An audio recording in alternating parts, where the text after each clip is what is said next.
here with none other than LaSalle head coach Fran Dunphy on the A-10 Insider Pod. And Fran, congrats, I think are in order.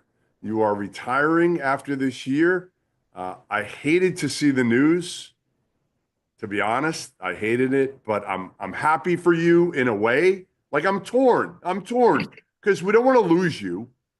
Obviously, college basketball doesn't want to lose you, but I also want you to enjoy the next chapter of your life here. So, what led you down this path to saying, you know what, this is it for me? Well, I think when they first asked me to come back 3 years ago, I think we initially just talked about either 2 or 3 more years to do it.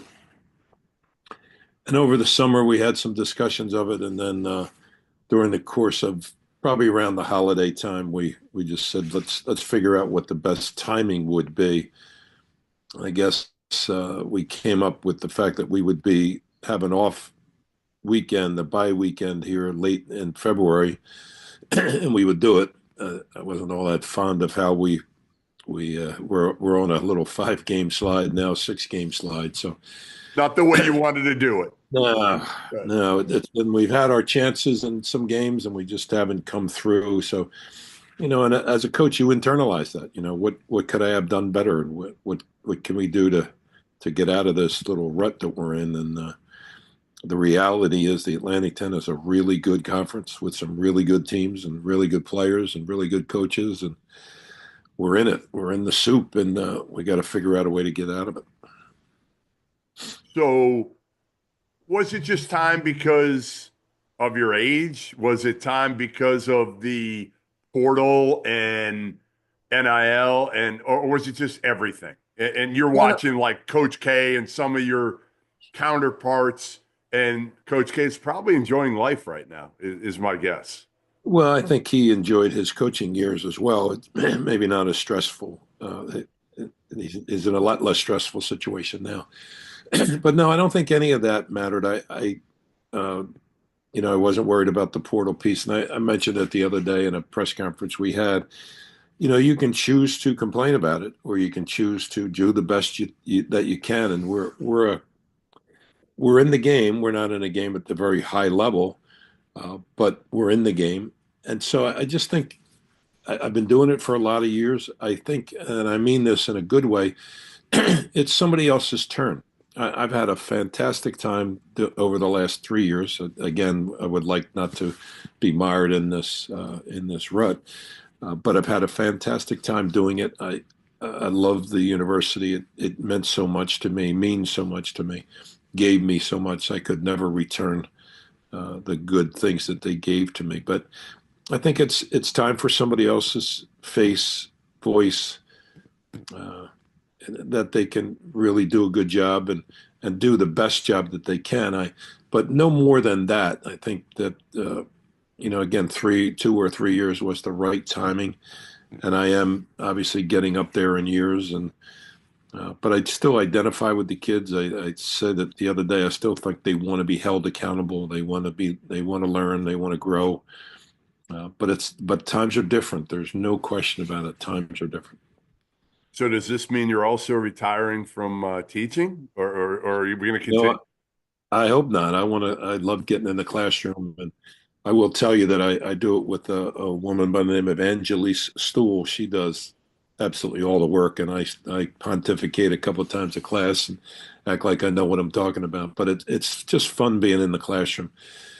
We had a class, or we had, at the presser the other day, somebody asked me about it. Actually, our president, Dan Allen, had gotten a call from one of the deans, and I guess I had reached out to one of the deans to say, I have this young man in my class, and I haven't seen him for 2 classes now, and I'm worried about him. And I was. And I don't like to see kids miss classes. Not that I'm a brilliant lecture guy. However, I just think it's an opportunity to learn. And I was a knucklehead when I was a student. I don't want anybody to be a knucklehead like me. Go to class, participate, engage, raise your hand, really get into it. So I told him, I said, listen, we need you in the classroom. I need you in the classroom. I want to learn. I'm a selfish guy. I want to learn more.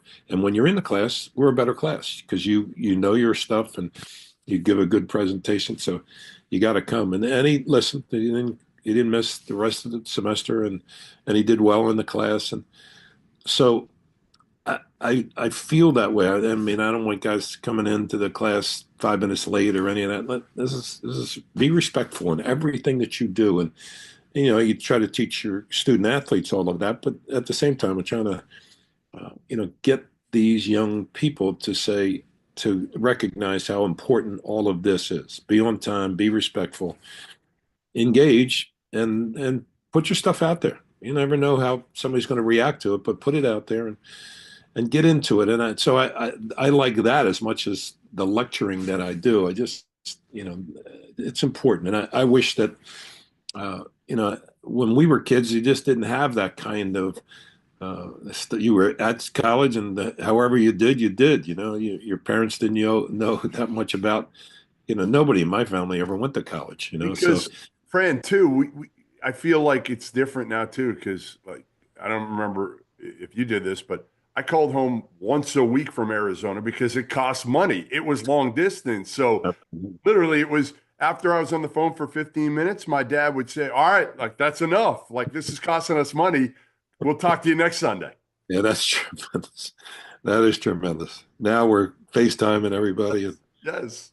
but life changes, and you gotta adapt, and you gotta figure it out. So All right, so I'm going to give you a little advice. I don't know if are you a Philly guy year round, or do you? I mean, you really can't not be because in the winter you can't get away. You've been coaching, teaching, whatever.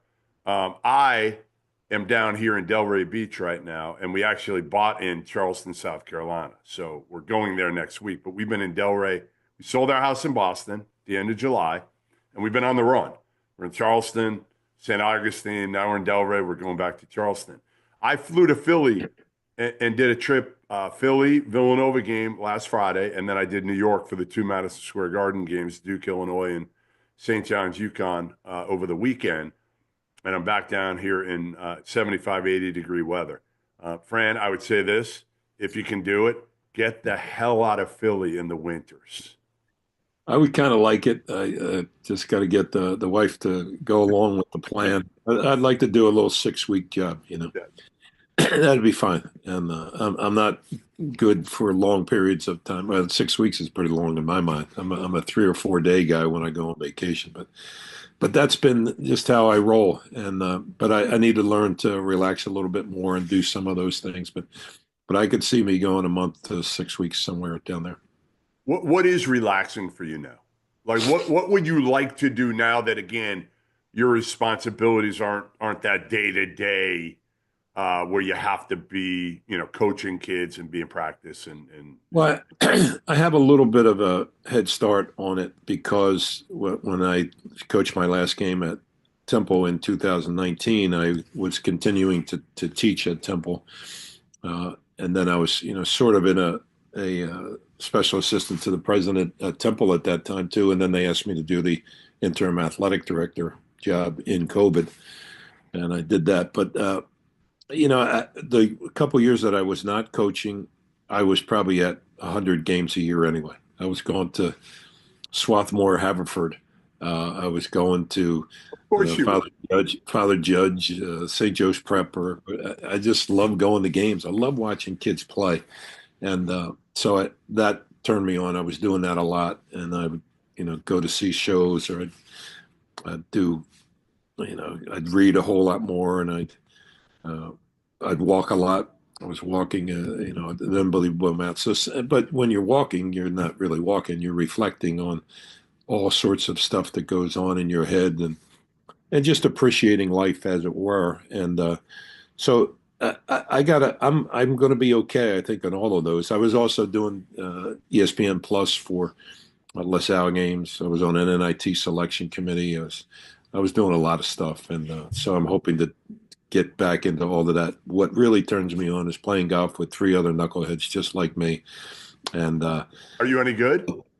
yeah, I'm okay. I mean, I can get the ball tee to green. My short game stinks, but I am want to say when we hit the 18th tee box, I know there's someplace else I'd rather be. I just can't think of it. And the It's sun's drinking coming a beer, down. friend. Friend, at that point, it's got to be drinking a beer. Well, it's a beer and a sandwich afterwards, and you go home and luckily my wife doesn't have me coming home at the same time every day or any of that stuff. If you want to play golf with your buddies, go ahead and do it. And so that part makes it really nice as well. All right. So you've been doing this a long, long time. I don't want to age you, and you've seen the transition of college basketball, especially over the last few years. Hmm. Give me, if I put you in charge now of college basketball and I make you kind of the czar, what do you do? What do you do to try to fix this thing? Like, because you've seen it now. Yeah, NIL not at the highest level where you're paying a kid $2 million like some other places, but you're paying kids now, which never was the case before. What do you want to change? Yeah, I guess I want somebody who's a lot smarter than me to figure out what is the right number and should we tier this thing? Should the best players get this much money? And the guys that are just on scholarship, are they getting $10,000 a year in a stipend, but they also can get Pell Grant, Alston money, cost of attendance money, those kinds of things that are all out there. These young men and ladies are doing way better than anybody before them, and so there's a progression there. What I worry about is paying so much money to these young people, and they're making X amount of dollars, and then when they finish college, they're no longer eligible, and now the rug is pulled out from under them. So now, instead of being a progression where, when you graduated from college, you slept on somebody's couch for a while till you got yourself situated, you get your own messy apartment, and then you got a better apartment, then you maybe met somebody and you bought a house, and uh, there's a progression. Now we're giving people a really good hunk of change, and now we're taking it away, saying, okay, well, you figure out how to get this done.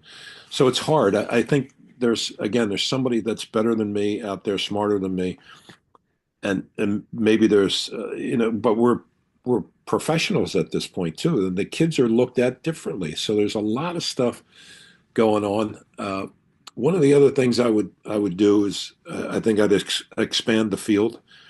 Oh And no, no, friend, I love you, yeah, but that one I can't get on board with. yeah, I know there's a lot of guys just like you who don't want this. They think it's going to ruin it. I'm going to tell you that I think it's good because it's for the benefit of the student and the fandom. Do you know what? And so, Jeff, one of the things that's great in our world is when you have a really good year and you get to that tournament, it's an unbelievable feeling for those kids, for you, for your staff, and everybody. I just want more kids to experience that, That's fair. and it wouldn't take a whole lot more time. It'll take one day. It's Yep. one more. So if you had 32 teams that had a bye and 64 teams played on Monday and Tuesday, then on Thursday and Friday they're playing, the tournament starting, that kind of thing. And I just think the student athlete experiences, and that's the piece that we always go back to. Yep. That's the part. And the other part is this: we're way behind football. Football has, bowl games and postseason play for many, many teams. We don't in basketball. We have a very limited number of teams going to postseason play. We're less than a third, let's say, and where football is absolutely at 50%, if not more. And I think we're behind the times that way. So that's the reason why I just that student athlete experience, and also, the coaches, that feeling when you're in the tournament is there's nothing like it. No, I Nothing hear like you. I hear you. I understand all that. And I do sympathize. That is the one area where I would say, yes, expansion would be really cool for more kids to experience it. I just feel like it waters it. I look at the bubble now, Fran. I look at the bubble now and I see some of these teams that honestly haven't won a ton of games at the back end of maybe the SEC. And they got 4 wins in SEC play. They're 4-10. And right now they're still in the field. And they've had enough opportunities. I would be much more apt to be all in if you said to me, it's going to take care of the little guy. It's going to take care of the Drakes if they don't win the Missouri Valley, or it's going to take care of VCU if they don't win the A-10 tournament. But I don't want to see the 14th place team in the SEC. I don't. They've had enough opportunities. I'm not going to disagree with that thought either. I just think that there's a way that we can do both. We can reward those teams that have had really good years.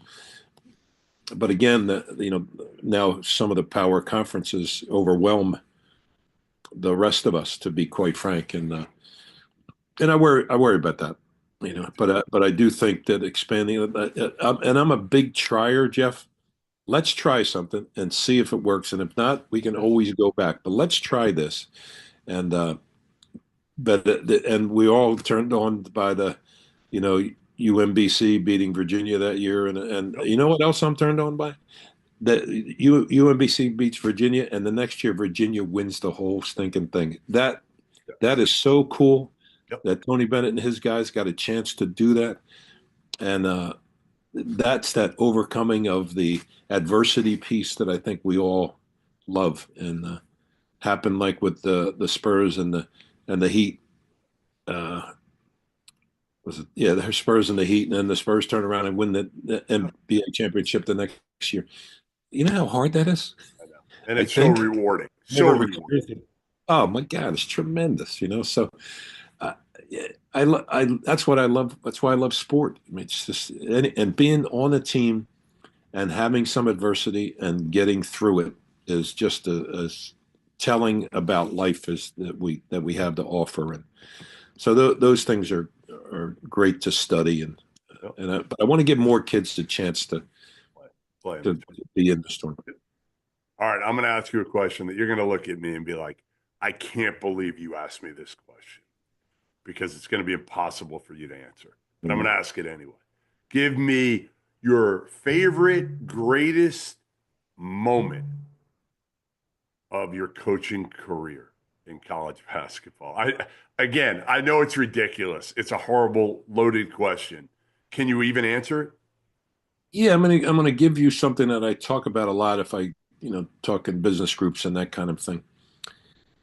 So it actually it's two moments, and Yes. one fed off the other. And we were when I was coaching at Penn, we were playing Princeton at the end of the first round robin. We were 6-0, they were 6-0, and we playing at the Palestra in Philly, and we're up 33-9 at half. We're up 42-15 at 15 minutes to go in the game. So basically, there's no way we can lose, except we stop making shots and we throw the ball away, and we're missing foul shots, and they're making every shot they take. They come back, and with a minute to go, we're down one, and we finally get a shot at the basket to win the game, and we don't make it. And so the place was packed. There was 8,700 people there. 8,000 of them wanted me fired right on the spot. I wanted me fired. The only reason why the 700 didn't want me fired because they were for Princeton, and so it was the worst. I couldn't imagine going into that locker room facing these kids at the end of the game, and so we decided to just kind of talk about it. And then the next week we went on the road and we win two games. Princeton loses one. We go on the road the next week, win two games. Princeton loses another. So when we go to Princeton, that last game of the year, we're up three at halftime and figure out a way to make every shot we took in the second half. We win the game. That feeling of satisfaction. So while I would trade my soul, sell my soul to the devil for 2 points when we first lost, I would never get rid of. This is 20 some years ago. I never would get rid of it now because of what that team accomplished. I'm sitting in the locker room at Princeton afterwards, and they're all cutting the nets down, and I'm sitting there quiet as hell. I needed that reflection. I needed the quietness. I needed the peace, and it was the most important feeling that I've ever had in coaching. And but it was because those kids stayed together, and we had good leadership at the top of the team, and they took care of the old man, and which was great. I appreciated every minute of it. So it's that kind of thing. Yeah, yeah. Those are the ones that you never forget, right? Those are the ones that probably help define you as a coach, and you learn from. And again, the appreciation you probably have for those kids and still do. Absolutely. It's what it's Many of all them are in many of them are in coaching as well, which I take their temperature every day to say, "You sure this is what you want to do?" well. All right, my last one for you. We'll turn it to the A10 since this is the A10 Insider Pod to end it.